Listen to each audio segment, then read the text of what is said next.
You know, the greatest strategic failure in marketing is something I call the volume trap. It's this belief that you can win the market just by posting more and more, all while completely ignoring a basic neurological fact. The human brain only grants authority to stable, load-bearing structures of thought. So today, we're stepping away from that chaos, away from daily posting, and we're going to dive into the world of architectural authority. This is content pillar engineering. This one idea, this is the key that unlocks absolutely everything we're about to talk about. See, it's not about being the loudest voice in the room anymore, not at all.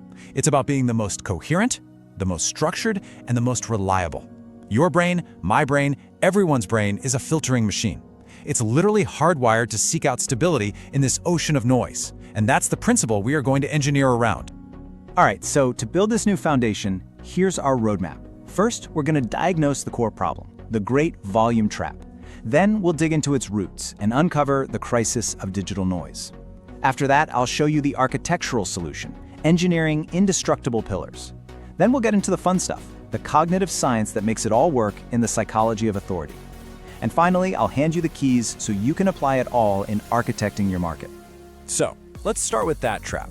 It's a problem you see everywhere, plaguing countless marketing teams. It's a strategy built on this deeply flawed idea that if you just shout loud enough and often enough, someone's going to hear you. This is what I call the illusion of omnipresence. And here's the paradox of our modern, super cluttered digital world. We've all been taught to think that brand building is a game of frequency. You gotta post every day, on every platform, just to keep those engagement numbers from flatlining, right? The goal is to be everywhere, all the time. But think about it. In a world where everyone is yelling, the human brain has gotten really, really good at tuning things out. The more you post just for the sake of posting, the more you just become part of that background static. You're not building authority, you're actually engineering your own invisibility. And this right here captures that fundamental shift in mindset perfectly. The old way, the volume trap. Well, that's like frantically piling up unstable rubble. The goal is just frequency, and what's the result? A chaotic mess of noise and audience fatigue. The mindset is just posting, throwing stuff out there and hoping something sticks. But pillar engineering is completely different. It's architectural. The goal here is stability, and the result is real authority built on a solid, load-bearing structure. It's a deliberate shift from posting to engineering, and it respects the fact that our minds filter for stability, not just volume. Now, this isn't just some new theory I cooked up. It's a necessary evolution. It's a strategic response to a very real crisis. To really get why pillar engineering is so critical right now, we have to rewind and look at the exact moment the old marketing playbook just got torn to shreds. The whole concept of pillar engineering was really born from the ashes of what we can call the Algorithmic Crisis. It all kicked off around 2018, the year the feed, as we knew it, basically died for brands. By 2019, organic reach had pretty much vanished. Suddenly, that daily post wasn't just ineffective, it was a fast track to burning cash. Then, by 2020, the pressure became financial. Investors started banging the table for efficiency scores, forcing every single dollar spent on content to build lasting authority, not just fleeting clicks. And by 2021, the final nail on the coffin, search engines stopped caring about keywords and started focusing on entities. The question was no longer, does this page have the word, but is this brand a recognized authority on this entire concept? So what happened? As the cost to get a customer just went through the roof, the game fundamentally changed. You couldn't afford to just rent their attention from moment to moment with ads anymore. The only sustainable path forward was to earn a permanent, trusted place in your buyer's mind. You had to become the definitive source, the default answer.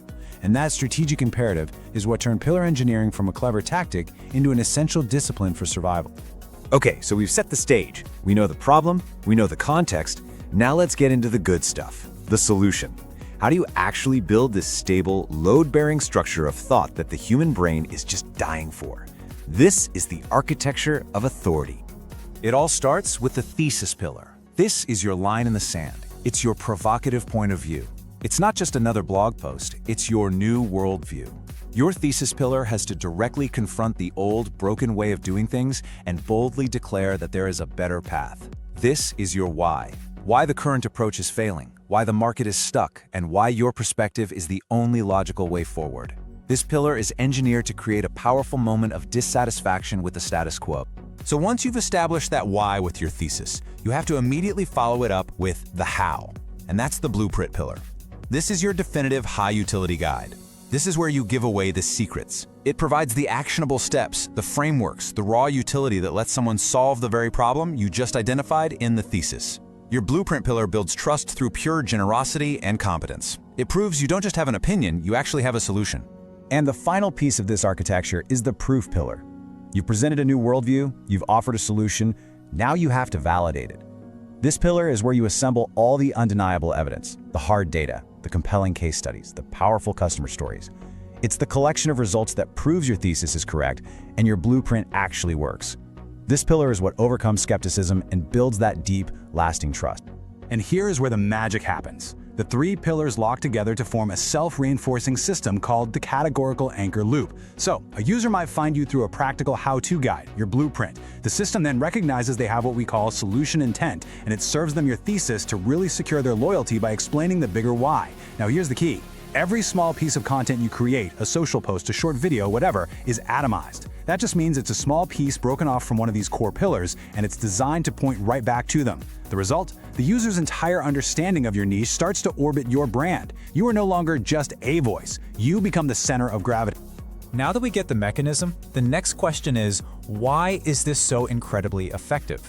We need to go a layer deeper than just marketing tactics and look at the behavioral psychology that's really powering this whole framework.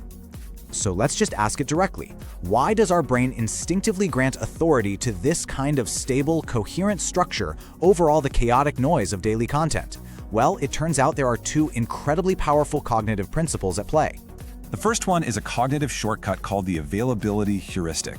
Let's be honest, our brains are lazy. When we have to make a judgment, we often rely on how easily an example comes to mind. By presenting your expertise in three clear, memorable pillars, thesis, blueprint, proof, you're basically giving your audience a mental map. And because your structure is so easy to recall and navigate, their brain takes a shortcut and concludes, well, this must be the expert. You're not just giving them information, you're giving them a clean, organized mental file cabinet for that information. And the brain rewards that kind of clarity with trust.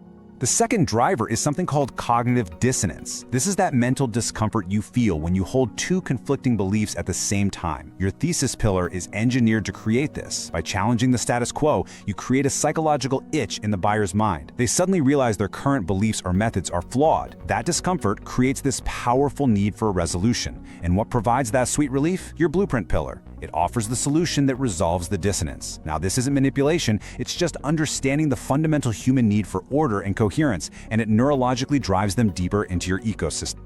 Okay, we've covered the what and the why. For this final section, we are moving into the how. This is where we translate all this powerful theory into a clear, actionable framework for achieving total market mastery. To truly own your niche, you have to execute these 4 steps. First, you architect for a conceptual monopoly, claiming an entire idea as your own.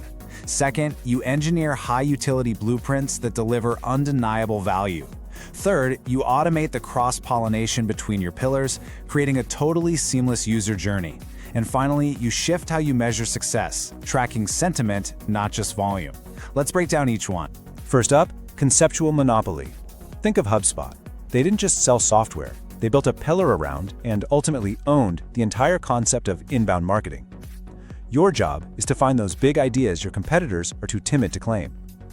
Second, high-utility blueprints. This means you have to give away your best stuff. Your free content has to be so valuable that someone can get a real win with it.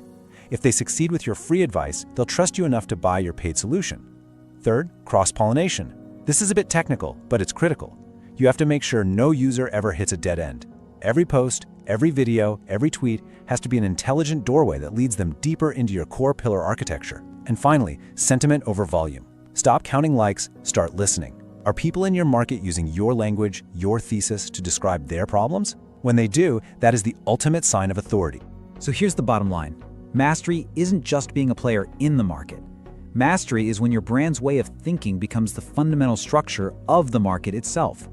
When people can't even think about the problem without thinking about you, you've won. And this really gets to the core philosophy of it all. We have to move beyond that old industrial metaphor of a funnel, where we're just forcefully pushing people through a process.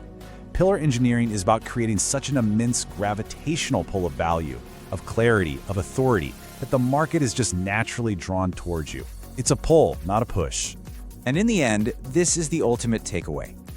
True, sustainable growth in our noisy age doesn't come from shouting louder. It comes from building smarter. It's about engineering clarity where there is chaos. Because growth isn't just earned, it's architected.